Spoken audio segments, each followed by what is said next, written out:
All right, so a big part of one of the tools that I need on the homestead and farm is my sawmill. And yes, obviously axle. So I'm going to do a quick review of why I bought what I bought. So I got my Alaskan sawmill right here. I have the MS661 still set up on it. Thing's been awesome for the past year. One thing on all the reviews that I've never seen is people talking about the fact that these things will rattle themselves apart. Do you mind?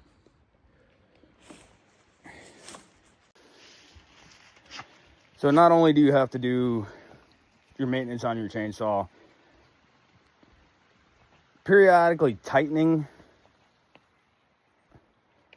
and unfortunately you can't Loctite them, so it's overall good. I got the damn thing off of Amazon.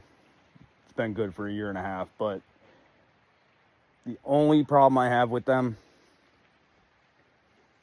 is that they'll rattle themselves apart in the middle of using them. And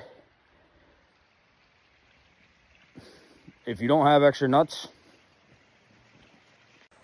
you'll never find them.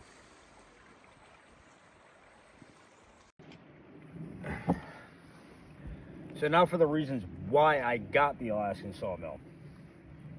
Yes. So I have no big machinery to lug around any large logs.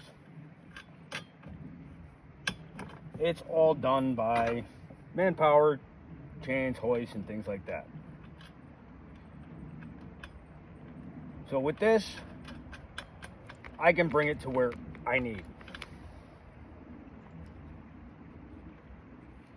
Very portable, very efficient. Just take it, go to where I've cut the tree down. It's gonna go where no other large machinery is, because I have done. And it actually does cut good lumber. So, other than the fact of it rattling itself apart, it takes like no time to actually tighten it. So, if you're looking for one, go for it. Have a blast. Get some work done. Just make sure you got plenty of extra hardware